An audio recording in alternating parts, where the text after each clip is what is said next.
So guys, जैसा कि हमने पिछले एपिसोड में देखा, जियोयान ने ब्लड लोटस पिल बनाने के लिए सारे मटेरियल हासिल कर लिए और वो हेवनली फ्लेम हासिल करने के लिए टेगर रेगिस्तान की तरफ निकल गया। रास्ते में याओ लाओ ब्लड लोटस पिल को बनाने लग गए थे। शिंग मास्टर और कांग को इस बात का पता चला तो उन्होंने उन पर हमला कर दिया, मगर मास्टर ने उन दोनों को खत्म कर दिया था। फिर अब हम देखते हैं कि जियोयान द ग्रेट टेगर डेजर्ट में पहुंच गया था, जहाँ एक बॉन्ड फायर जलाकर बैठा हुआ होता है। उसने एक लिजार्ड डीमन बीस्ट का शिकार किया था। मास्टर कहते हैं कि ये बीस्ट शातिर हो सकते हैं, लेकिन ये मानव स्वभाव की क्रूरता की तुलना में कुछ भी नहीं है। जियोयान कहता है कि आप ठीक कह रहे हैं, सही समय पर निर्णय लेना बहुत इम्पोर्टेंट है। मास्टर कहते हैं कि तुम उस आखिरी मुलाकात से काफी बड़े हो गए हो और तुमने मानव स्वभाव का बदसूरत पक्ष देखा है, इसलिए याद रखना, किसी खतरनाक स्थिति का सामना करते समय कभी भी ऐसे व्यक्ति पर भरोसा न करें जिस पर आप पूरी तरह से भरोसा नहीं कर सकते।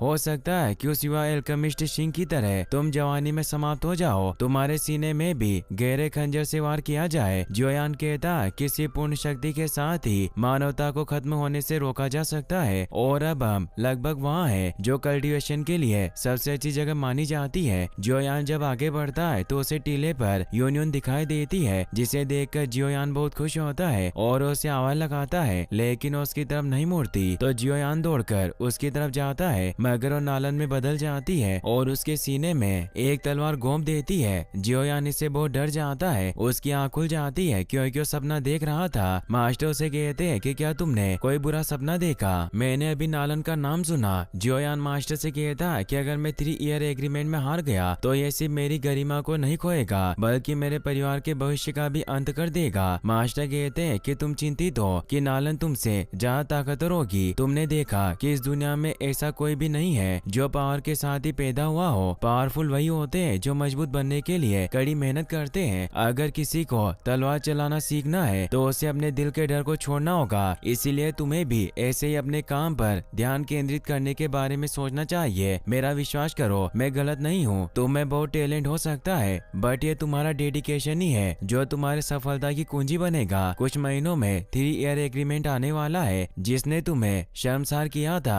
अब तुम उस एहसान को वापस करने की स्थिति में हो। जियोयान कहता है कि आपकी सलाह के लिए धन्यवाद मास्टर। अगले सीन में हम देखते हैं कि जियोयान टेगर रेगिस्तान में हेवनली फ्लेम की तलाश में निकल पड़ता है। जियोयान को हड्डियों के ढांचे में बना एक घर दिखाई देता है। जियोयान पास जाकर देखता है तो उसे पोस्टर से पता चलता है कि यहाँ एंशिएंट मैप्स मिलते हैं। मास्टर जियोयान से कहते हैं कि ये सही समय है, हमें टेगर डेजर्ट का नक्शा खरीदना चाहिए और हमें पानी की भी आवश्यकता होगी। हो सकता है कि यहाँ सांपों का एंटीडोट भी मिल जाए। जियोयान कहता है कि क्या इस रेगिस्तान में सांप है? मास्टर बताते हैं कि टेगर रेगिस्तान में बहुत से स्नेक मैन रहते हैं जो आधे मानव और आधे सांप की तरह नजर आते हैं। वो जहर से हमला करने में माहिर है, इसीलिए सावधान रहने में कोई दर्द नहीं होता। जियोयान अंदर आ जाता है जहाँ उसे रिसेप्शन पर बूढ़ा आदमी नजर आता है जो अपने काम में व्यस्त था। जियोयान कहता है कि मैं नक्शा खरीदना आया हूँ, मगर वो उसकी बातों पर ध्यान नहीं देते। जियोयान वहीं पड़े हुए नक्शों में से टेगर डेजर्ट का मैप ढूंढने लगता है, तभी नीचे एक छोटा पेपर गिरता है। जियोयान जब उसे उठाता है तो वो देखता है कि वो लोटस डीमन फ्लेम, जो कि एक हेवनली फ्लेम थी, वो उस मैप का टुकड़ा था। मास्टर कहते हैं कि जियोयान तुम सच में एक भाग्यशाली आदमी हो, तुम्हें इस नक्शे को खोजने के लिए मेहनत नहीं करनी पड़ी। ऐसा लगता है कि तुम और लोटस डीमन फ्लेम में जरूर एक डेस्टिनी है। तभी वहाँ मौजूद बूढ़ा आदमी कहता है कि क्या तुम टेगर रेगिस्तान का नक्शा खरीदने वाले हो? जियोयान कहता है कि माफ कीजिए श्रीमान, पर क्या आप मुझे रेगिस्तान का सबसे सटीक और डिटेल्ड मैप दे सकते हैं? वो बताते हैं कि सभी मैप काउंटर पर पड़े हैं, तुम उसमें से एक चुन लो। जियोयान एक मैप को उठा लेता है और उस बूढ़े आदमी से कहता है कि मुझे आश्चर्य है कि क्या आपके पास इस विशेष मैप के और भी टुकड़े होंगे। वो बूढ़ा आदमी जियोयान से कहता है कि क्या तुमने कभी पहले इस तरह के और नक्शे देखे हैं? जियोयान बोलता है कि मैंने ऐसा केवल एक ऑक्शन हाउस में देखा था। बूढ़ा आदमी जियोयान को बताता है कि माफ करो, मुझे ये टुकड़ा विशुद्ध रूप से संयोग से मिला। जियोयान पूछता है कि क्या आप मुझे बता सकते हैं कि आपको कहां से मिला? वो बताते हैं कि मैंने रेगिस्तान से इसे खोजा था। तो जियोयान उन्हें कहता है कि क्या आप मुझे ये टुकड़ा बेच सकते हैं? मैं आपको अच्छा भुगतान करूंगा।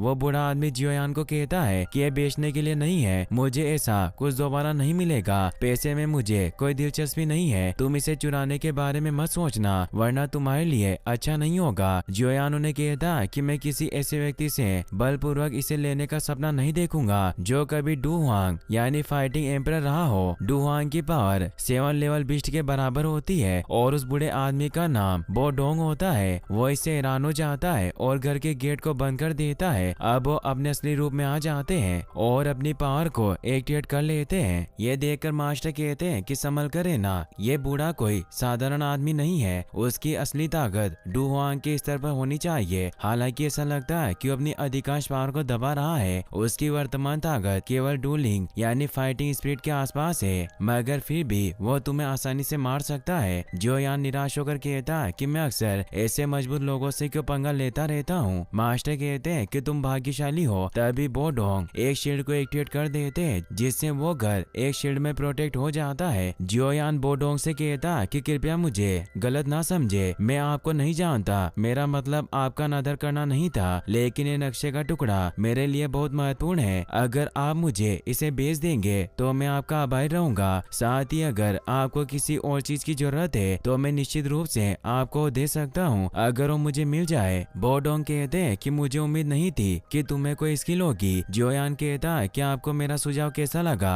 बो डोंग कहते हैं कि मैं वो मैप का टुकड़ा किसी को नहीं बेचूंगा। जियोयान कहता है कि अगर आप मुझे इसे देने की जिद करोगे तो मैं इसे जबरदस्ती ले लूंगा और वहाँ से भागने लगता है, मगर बो डोंग अपनी टेक्निक से वहाँ बर्फ जमाने लगते हैं जिससे जियोयान कमजोर पड़ने लगता है। वो मास्टर से कहता है कि इस बार हम एक बड़ी मुसीबत में हैं। बो डोंग जियोयान को कहते हैं कि इस मैप के टुकड़े में बहुत रहस्य समाये हुए हैं और तुम चाहते हो कि मैं इसे तुम्हें दे दूं, वो भी बस ऐसे ही, और उस पर स्पाइक से हमला करते हैं, मगर जियोयान अपनी तलवार को ढाल बनाकर खुद को बचा लेता है, लेकिन इससे उसकी स्वॉर्ड भी जम जाती है। जियोयान पर्पल फ्लेम से स्वॉर्ड को गर्म करता है। बो डोंग तेजी से उसकी तरफ आते हैं तो जियोयान उन पर तलवार से हमला करता है, लेकिन वो अपनी कंडेंस्ड आइस मियर पावर से जियोयान को हिट करते हैं जिससे जियोयान बाहर डेजर्ट में आकर गिरता है। जियोयान खड़ा हो जाता है और देखता है कि वो पूरी जगह शील्ड से कवर है। तभी बो डोंग भी बाहर आ जाते हैं और वो बहुत से आइस स्पाइक बनाकर पहले एक को जियोयान पर फेंकते हैं और लगातार उन स्पाइक से जियोयान पर हमला करते हैं। जियोयान दूर गिर जाता है मगर वो वापस खड़ा हो जाता है, उसका खून भी निकल आता है। ये देखकर बो डोंग हैरान हुए, सोचते हैं कि लड़का मेरे हमले के बाद भी खड़ा हो पा रहा है। जियोयान अपने मास्टर से कहता है कि हम और ज्यादा पेशिव नहीं हो सकते और अपनी तलवार उठाकर लड़ने को तैयार हो जाता है। बो डोंग गुस्से में जियोयान पर अपने सभी स्पाइक से हमला करते हैं, मगर जियोयान अपनी पर्पल फ्लेम की मदद से सभी स्पाइक से बचता हुआ बो डोंग की तरफ तलवार फेंकता है, मगर वो अपनी पावर से उसे रोक लेते हैं और वापस जियोयान पर हमला करते हैं, मगर जियोयान डोक्यू विंग्स की मदद से बच जाता है। उन विंग्स को देखकर बो डोंग शॉक्ड रह जाते हैं कि इस बच्चे के पास डोक्यू विंग्स कैसे हो सकते हैं, जरूर इस लड़के में कोई हुनर है। जियोयान अपनी तलवार लेकर उस शील्ड को तोड़ने की कोशिश करता है मगर वो नहीं टूटती। जियोयान कहता है कि मैंने कभी अनुमान नहीं लगाया था कि यह बूढ़ा व्यक्ति मेरे लिए इतना कठोर बन सकता है। इस चिलचिलाते रेगिस्तान में भी ये अपनी बर्फ की शील्ड को बना पा रहा है। मैं वास्तव में उसके मुकाबले के लायक नहीं हूँ। यदि मैंने इन विंग्स का यूज ना किया होता तो शायद मैं मर गया होता। मास्टर जियोयान से कहते हैं कि तुम दोनों में कई लेवल्स का डिफरेंस है। उसने जो आखिरी हमला किया वो सिर्फ एक परीक्षा थी, अगर वो गंभीर होता तो तुम्हें मार भी सकता था, पर अब तुम्हारी ट्रेनिंग का अंत हो चुका है। बो डोंग जियोयान से कहता है कि चाहे तुम यूनलेन सेक्ट के कुल पिता के उत्तराधिकारी हो या कोई शाही परिवार के सदस्य, पर आज तुम उस नक्शे के टुकड़े के साथ यहाँ से नहीं जा सकते। जियोयान कहता है कि मैंने कहा था कोई बात नहीं, मैं इस टुकड़े को पकड़े हुए हूँ, और अब मास्टर भी उसकी मदद करता है और स्वर्गीय लोक को एक्टिवेट करते हैं। बो डोंग ये सब देखकर कुछ समझ नहीं पाता कि वो कौन सी गुप्त टेक्निक का यूज कर रहा है और सोचता है कि उन शक्तिशाली लोगों में से एक नहीं हो सकता। अब वो अपनी पावर से एक स्पीयर बनाते हैं और कहते हैं कि मुझे इतनी इंटेंस ऑरा का सामना किए हुए एक लंबा अरसा हो गया। जियोयान उन पर हमला करता है तो वो खुद को स्पीयर से प्रोटेक्ट करते हैं, मगर जियोयान और याओ लाओ के सोल फोर्स की वजह से वो पीछे खिसक रहे थे। जियोयान उनका स्पीयर तोड़ देता है। बो डोंग कहता है कि मुझे विश्वास नहीं हो रहा कि आज मैं तुम्हारे जैसे युवा लड़के से पिट रहा हूँ, और अब वो साइक्लोन आइस स्ट्राइक पावर को एक्टिवेट कर लेते हैं। जियोयान भी अपने मास्टर की सोल को संग्रहित करता है। बो डोंग जियोयान से कहता है कि अगर तुम आज मर जाते हो तो मुझे दोष मत देना, और उस पर हमला करते हैं तो जियोयान भी उन पर लगातार हमला करने लगता है और हेवनली फ्लेम से उस बो डोंग को एक बर्फ के सेल में कैद कर देता है, जिससे अब वहाँ मौजूद शील्ड भी हट जाती है। जियोयान सर झुकाकर कहता है कि मैं आपका अपमान नहीं करना चाहता था, पर ये मैप मेरे लिए बहुत इंपॉर्टेंट है। ये कहकर वो जाने लगता है। बोडोंग कहते हैं कि मैंने कभी नहीं सोचा था कि आप 20 ईयर्स तक एकांतवास में रहने के बाद तुम जैसे बच्चे के कारण मुझे इस स्थिति में होना पड़ेगा। साथ ही जियोयान से ये भी कहते हैं कि मैंने जब इस मैप के छोटे टुकड़े को ढूंढा तो मुझे रेगिस्तान में काफी समय गुजारना पड़ा, इसीलिए मैंने इसे पूरी तरह से 2 भागों में विभाजित कर दिया था। जियोयान कहता कि आप मुझे ये सब क्यों बता रहे हो, आप इतने मूर्ख नहीं हो कि अभी भी मुझे भड़काने की कोशिश करो। बोडोंग कहता कि तुम निश्चय ही बुद्धिमान व्यक्ति हो। जियोयान उनसे कहता कि मुझे बताओ कि इस मैप का दूसरा टुकड़ा देने से तुम्हें क्या मिलेगा। बोडोंग कहते हैं कि पहले तुम्हें मुझे इस बर्फ की जेल से रिहा करना होगा। तो जियोयान उनके पास आकर उस बर्फ केज को खोलने लगता है और कहता कि मैं आपको एक बार कैद करने में सक्षम था, तो मैं दोबारा भी ऐसा कर सकता हूँ, इसीलिए मुझसे कोई खेल मत खेलना, वरना अगली बार मैं आपका खून जमा दूंगा। फिर उन्हें बर्फ केज से आजाद कर देता है। बोडोंग उसे कहता है कि ये कितनी भयानक और चिलिंग फ्लेम है। अगर मैं गलत नहीं हूँ तो तुमने जो पहले यूज किया वो एक स्वर्गीय ज्वाला रही होगी। मेरी मूल शक्ति डू हुआंग स्तर की मानी जाती है, जैसा कि तुम जानते हो, पर क्या तुम्हें पता है कि मैं कौन हूँ? और उसे बताते हैं कि मेरा नाम है बोडोंग, मगर मुझे बर्फ सम्राट के नाम से भी जाना जाता है। यह नाम सुनकर जियोयान हैरान रह जाता है, जिससे बोडोंग खुश होते हैं कि अच्छी बात है कि समय के साथ मेरा नाम गायब नहीं हुआ। मुझे आश्चर्य है कि तुमने मेरे बारे में सुना है। जियोयान कहता है कि मैंने कभी नहीं सोचा था कि जियामा साम्राज्य का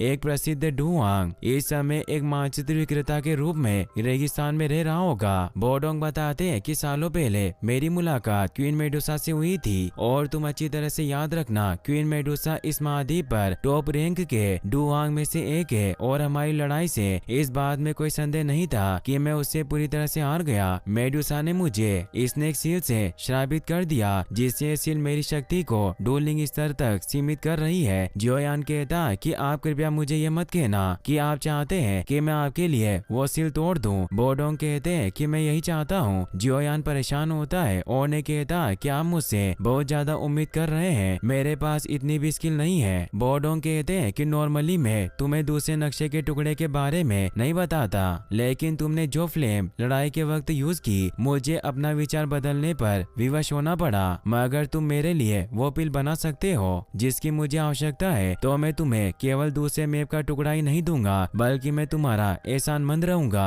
जियोयान उनसे पूछता है कि आपको जो पिल चाहिए वो किस टीयर की है। बोडोंग कहते हैं कि टीयर 6 की। जियोयान इससे हिल जाता है और उन्हें कहता है कि मैं सिर्फ एक छोटा टीयर 2 एल्केमिस्ट हूँ। बोडोंग कहते हैं कि एक डू हुआंग का एहसानमंद होना तुम्हारे एफर्ट की सही कीमत है। मास्टर मन में जियोयान को कहते हैं कि हमें मैप के सभी टुकड़े प्राप्त करने हैं ताकि हम प्यूरिफाइंग लोटस डीमन फ्लेम को पा सके, जो तुम्हारे फ्यूचर की टेक्निक के विकास के लिए बहुत महत्वपूर्ण है। जियोयान कहता है कि आप कह रहे हैं कि हम ये पिल बना सकते हैं। याओलाओ कहते हैं कि पहले हमें इसकी मदद करनी होगी, और वास्तव में एक डू हुआंग से सहायता प्राप्त करना उस पिल की अच्छी कीमत होगी। जियोयान बोडोंग से कहता है कि मैं आपके लिए वो पिल बनाऊंगा, लेकिन क्या आप पिल बनाने के लिए एल्केमिस्ट के नियम को जानते हैं? बोडोंग कहते हैं क्या मैं जानता हूँ, पिल बनाने के सभी रॉ मटेरियल मुझे उपलब्ध करवाने होंगे। फिर हम देखते हैं कि वो जियोयान को अंदर ले आते हैं और उसे बताते हैं कि मैंने अपने उपचार के लिए अधिकांश जड़ी बूटियों को इकट्ठा कर लिया है, लेकिन अभी भी एक लापता है। उस इंग्रेडिएंट को सेंट मैंड्रेक कहा जाता है, और ये केवल स्नेक ट्राइब के कंपाउंड्स के भीतर ही पाया जाता है। लेकिन जैसा तुम जानते हो, मेरे भीतर क्वीन मेडुसा की सील है, जिस वजह से मैं जैसे ही माउंट टेगर डेजर्ट की गहराइयों में जाता हूँ तो मुझे पहचान लेगी। जियोयान कहता है कि आपका एक ट्रैप है, आप मुझे वहाँ भेजकर मारना चाहते हो, पर मैं ऐसा नहीं करूँगा। बोडोंग कहते हैं कि मेरे पास कुछ इन्फॉर्मेशन है जो तुम्हें रुचिकर लग सकती है। जियोयान पूछता है क्यों, क्या है? बोडोंग बताते हैं कि मैं एक स्वर्गीय फ्लेम के बारे में जानता हूँ, और तुमने टेगर डेजर्ट में हेवनली फ्लेम के बारे में कई कहानियां सुनी होगी। जियोयान उनसे पूछता है कि क्या आप जानते हैं कि टेगर रेगिस्तान की हेवनली फ्लेम कहाँ है? बोडोंग कहते हैं कि जैसा कि तुम जानते हो, मैं एक ऐसा व्यक्ति हूँ जो मैं बनाने में रुचि रखता है। मैं एक बार टेगर डेजर्ट के बाहरी क्षेत्र में चारों ओर घूमता रहा। मैं भाग्यशाली था कि मुझे हेवनली फ्लेम के बारे में जानकारी मिली। फिर मैंने इन रिपोर्टों में कई रूट्स और लोकेशन का पता लगाया जहाँ हेवनली फ्लेम स्थित हो सकती है, इसीलिए तुम मेरे मार्गदर्शन के बिना कभी उस फ्लेम को खोजने में कामयाब कामयाब नहीं होगे और सालों ऐसे ही डेजर्ट में भटकते रहोगे। इसीलिए तुम मुझसे वादा करो कि मुझे सेंट मैंड्रिक प्राप्त करने में मदद करोगे। फिर मैं अपनी फ्लेम की सारी जानकारी जो मैंने वर्षों से कलेक्ट की है मैं उन्हें तुम्हें सौंप दूंगा। जोयान उनके साथ डील कर लेता है और इसी के साथ ये एपिसोड यहीं पर खत्म हो जाता है। गाइस, अगर आप इसका नेक्स्ट पार्ट भी जल्दी देखना चाहते हैं तो इस वीडियो को लाइक करने के साथ साथ चैनल को सब्सक्राइब जरूर कर लें। और आपको हमारे वीडियो कैसे लग रहे हैं हमें कमेंट बॉक्स में बताना ना भूलें। Thanks for watching.